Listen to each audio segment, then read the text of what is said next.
these three magi boldly went where they had never been before. But they also knew, though, they had to go. They had to go. It makes me think a lot about the theory of venturing out into the unknown, about how that happens today for us. Life is kind of that same type of adventure. We really don't know what the future holds for us, do we? It's kind of that final frontier, the unknown territory.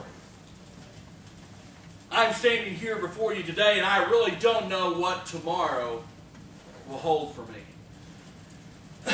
Other than I will probably get up in the morning and eat breakfast and go to work. That unless Jesus comes between now and then. That much I'm pretty sure of. I even know where I'll eat breakfast tomorrow morning. Maybe. I also know that I will probably be in my company pickup, driving around and working. My path, though, is not clear. I don't know where exactly that will be. And sometimes I must face the unknown and see what is there. It's the same for everyone, though. We all wake up in the morning. We all know pretty much we have to go to work, unless we're retired. But we don't know what that day is going to hold for us, do we? It's unknown to us. Some of us will stand behind a counter. Some of us will drive around and go to people's houses. Some of us will be teaching kids. We don't know what that day will hold for us. It's unknown. It's unknown. You see, your path might not be as illuminated as what you would like it to be. How many of you like to know what's going to happen and when it's going to happen? Yeah, I mean, it's kind of a common human trait we have. We want to know what's going to happen and how it's going to how we're going to get there and what's going to go on. But maybe that path's not as illuminated as it might be. It's definitely not illuminated for the church. We've seen drastic changes in our church over the last 10 years. One of the biggest things, we've seen a decline in the number of people coming to church. Church is not one of those things many people see as part of their lives.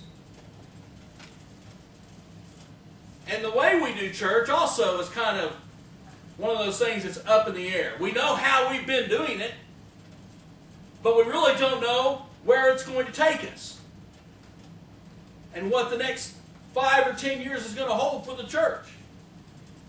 We know what we were doing yesterday or last week, what we did 5 years ago, what we did 10 years ago. And if we had foresight, we would know where we're going to be 5 years from now or 10 years from now, but we do not. We don't know where that's going to lead us.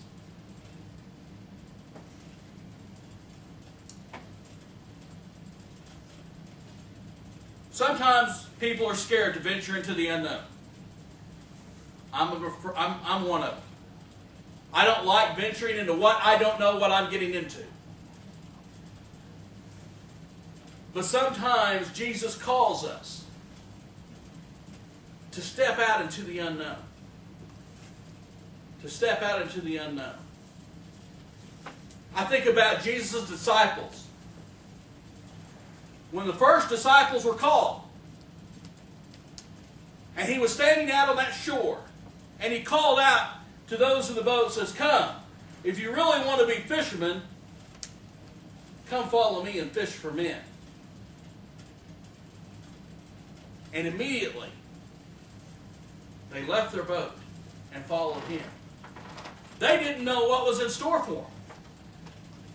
Or when Jesus sent out his disciples, the 12, out into the world and gave them the authority to preach the gospel. The 12 had no idea what was in store for them. But they boldly went where they had never been before, because Jesus called them to do so. And not only was that call back then, that call is for us today. To boldly go where we have never been before. We don't know what will hold for us. But He does call for us to step out in boldness. He calls for us to go where we have not been before. To share His gospel with those who need to hear those words of love and grace. It's not an easy path to follow. It's downright scary sometimes. But He calls us to do that. He calls His church to boldly go where it has not been before. It scares me to see my son in Honduras right now. Honduras is not a safe place. But he boldly went where he had never been before. Much to the fright of his parents. But he went to go and share the gospel with those who are hungry to hear it, who need that hope in their lives, and to go lay tile somewhere.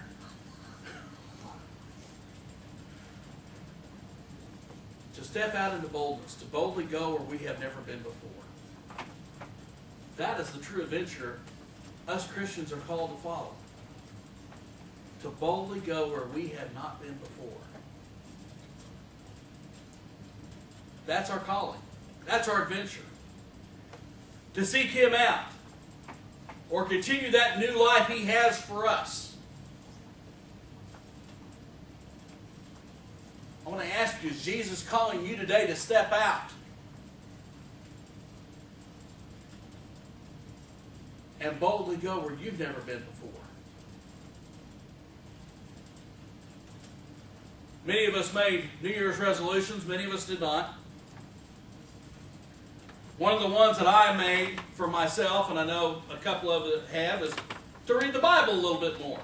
To boldly step out where we have not been before.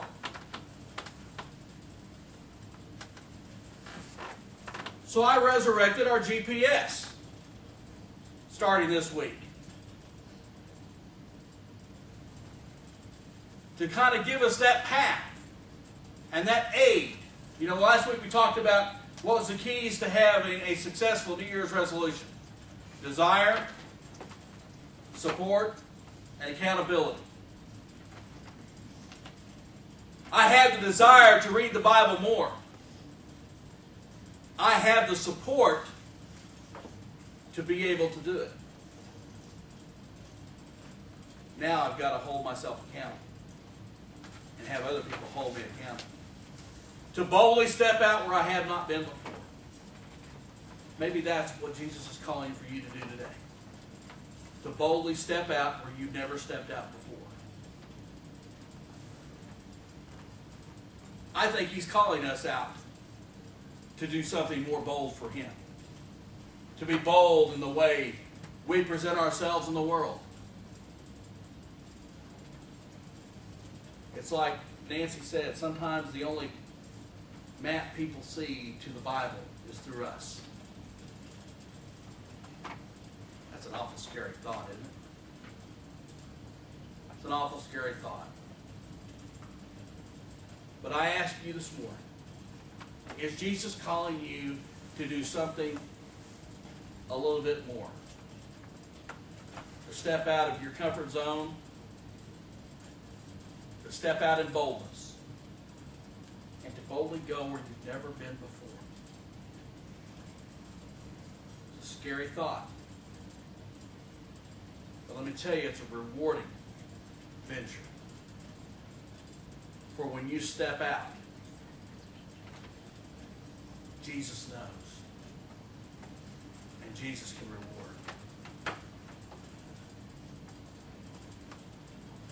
We need to step out. We need to take that bold step forward. And to go where we've never been before.